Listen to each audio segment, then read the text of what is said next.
bay bướm lượn, bướm đậu nhành hoa, khoe đôi cánh đẹp rực rỡ muôn màu.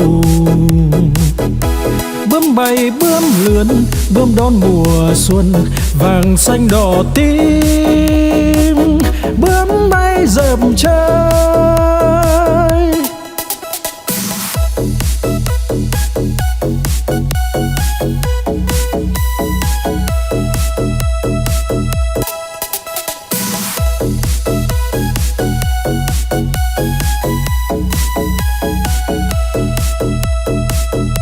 Bướm bay bướm lượn, bướm đậu nhành hoa, khoe đôi cánh đẹp rực rỡ muôn màu.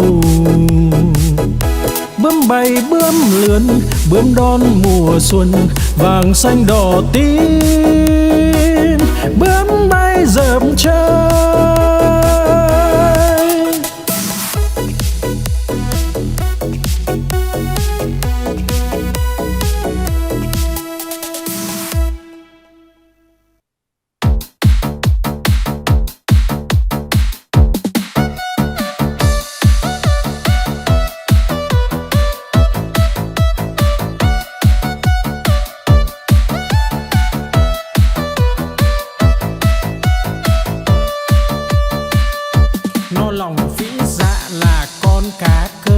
Không ướp mà thơm là con cá ngát, liệng bay thoăn thoắt là con cá chim, hột cẳng chết chìm là con cá đuối, nhiều năm nhiều tuổi là cá bạc đầu, đủ chữ đủ câu là con cá đối, mai nở tàn tối là con cá hoa, trắng muốt làn da là cá út thịt, lưng dài hẹp nách là cá lòng tong, ốm yếu hình dung là con cá nhái.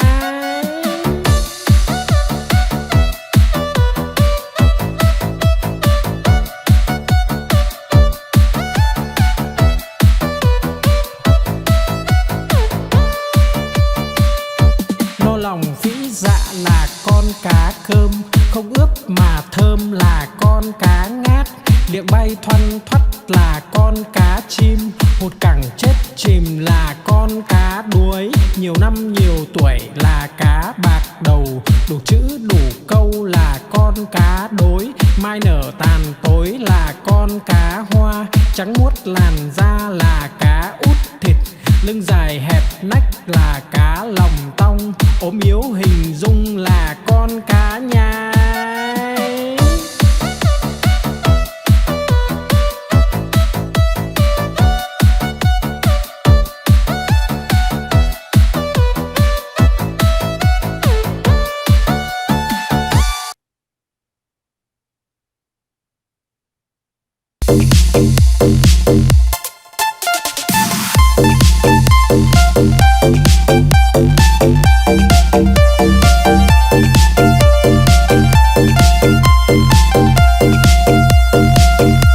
Đi cầu đi quán, đi bán lợn con, đi mua cái xong đem về đun nấu, mua quả dưa hấu về biếu ông bà, mua một đàn gà về cho ăn thóc, mua lược chải tóc, mua cặp gội đầu, đi mau về mau kẻo trời sắp tối.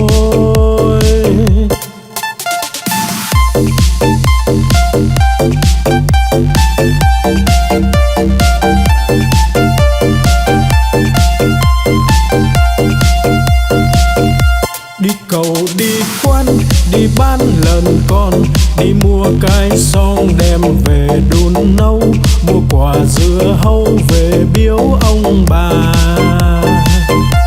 mua một đàn gà về cho ăn thóc, mua lược chải tóc, mua cặp gội đầu, đi mau về mau kẻo trời sắp tối.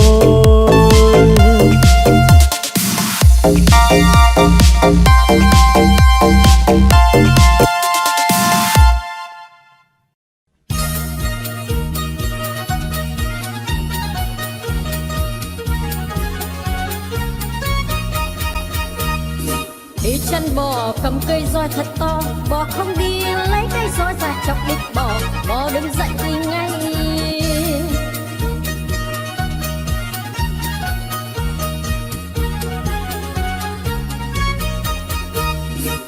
chân bò cầm cây roi thật to, bò không đi lấy cái roi ra chọc đít bò, bò đứng dậy đi ngay.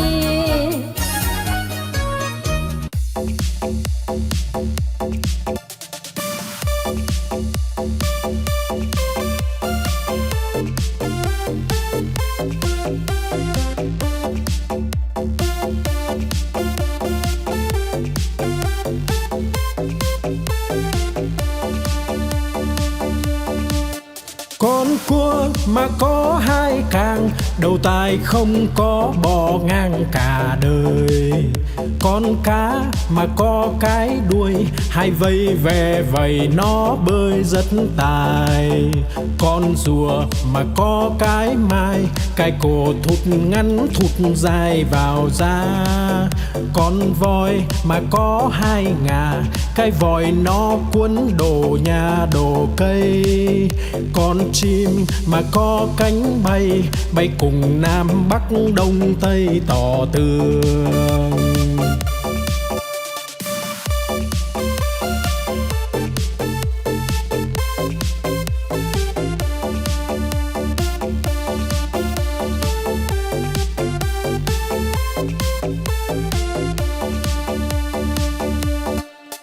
Con cua mà có hai càng, đầu tai không có bò ngang cả đời.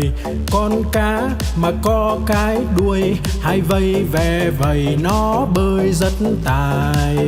Con rùa mà có cái mai, cái cổ thụt ngắn thụt dài vào da. Con voi mà có hai ngà, cái vòi nó cuốn đồ nhà đồ cây. Con chim mà có cánh bay, bay cùng Nam Bắc Đông Tây tỏ tường.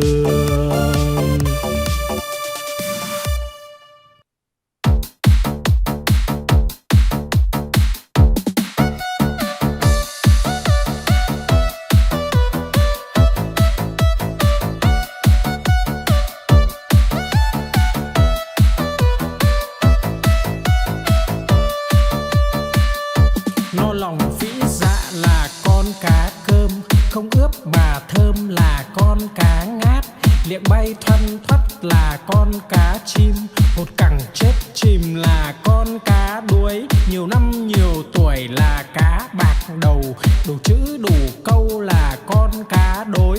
Mai nở tàn tối là con cá hoa, trắng muốt làn da là cá út thịt. Lưng dài hẹp nách là cá lòng tong, ốm yếu hình dung là con cá nhái.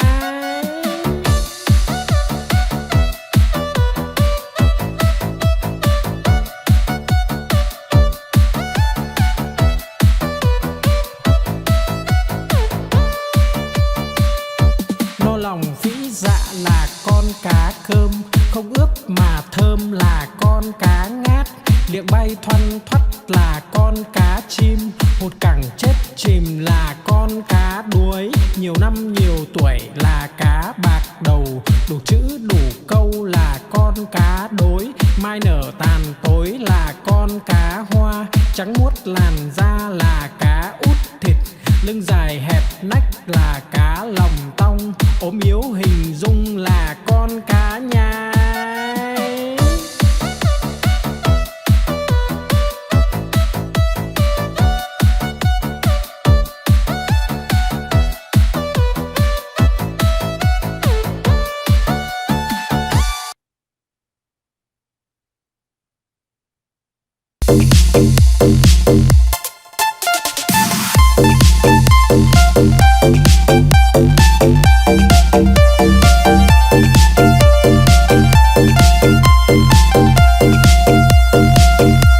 Đi cầu đi quán, đi bán lợn con, đi mua cái xong đem về đun nấu.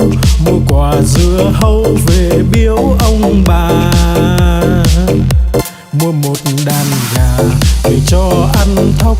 Mua lược chải tóc, mua cặp gội đầu, đi mau về mau kẻo trời sắp tối.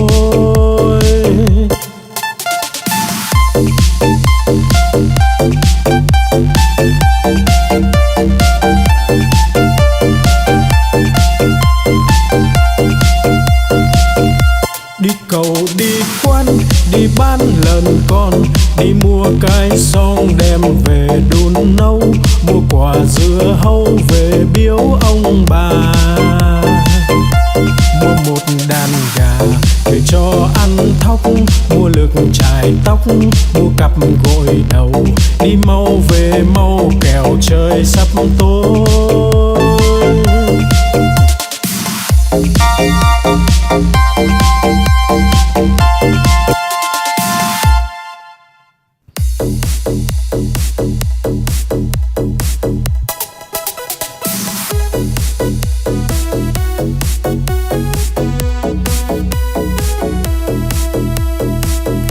Bướm bay bướm lượn, bướm đậu nhành hoa, khoe đôi cánh đẹp rực rỡ muôn màu.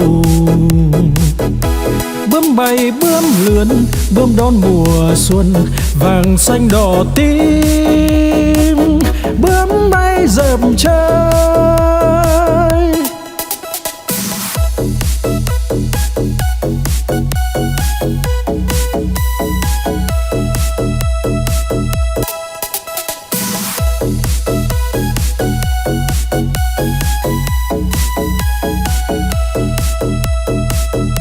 Bướm bay bướm lượn, bướm đậu nhành hoa, khoe đôi cánh đẹp rực rỡ muôn màu. Bướm bay bướm lượn, bướm đón mùa xuân, vàng xanh đỏ tím, bướm bay dợp trời.